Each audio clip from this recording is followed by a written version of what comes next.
Have you ever noticed that the characters on Gossip Girl were always drinking alcohol at bars and clubs way before they were 21 years old? In season 1 of Gossip Girl specifically, the characters were all in high school, yet they were often spotted drinking liquor without a problem. So, how exactly was that happening?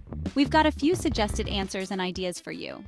One of the most obvious reasons why young Gossip Girl characters were drinking alcohol at bars and clubs is the fact that they were extremely wealthy.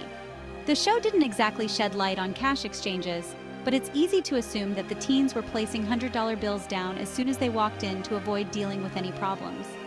Since most Gossip Girl characters had so much excess money to spend, handing off large tips in exchange for drinks with no questions asked was probably a very common thing that was happening.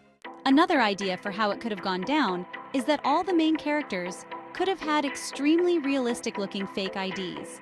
Again, since they had an abundance of money to spend, it wouldn't have been difficult to pay for super believable fake IDs they could successfully use at different bars and clubs across New York City.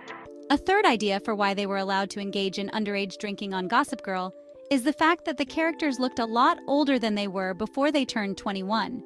That being said, it could have simply been an easy accomplishment for them to walk up and place their orders for drinks with bartenders who assumed they were naturally already years older than they were. Another idea comes down to their notoriety. In other words, it's possible bartenders and club owners willingly served drinks to teenage Gossip Girl characters, knowing they were socialites who would bring more wealthy friends and acquaintances to create a more impressive clientele base. If rejecting a powerful teenager like Blair Waldorf, Serena van der Woodsen, or Chuck Bass was going to put a stain on their business, there's a chance club owners were willing to serve them alcoholic drinks to avoid any backlash.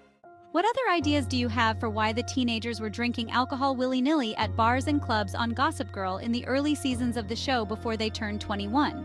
Let us know your thoughts in the comment section below.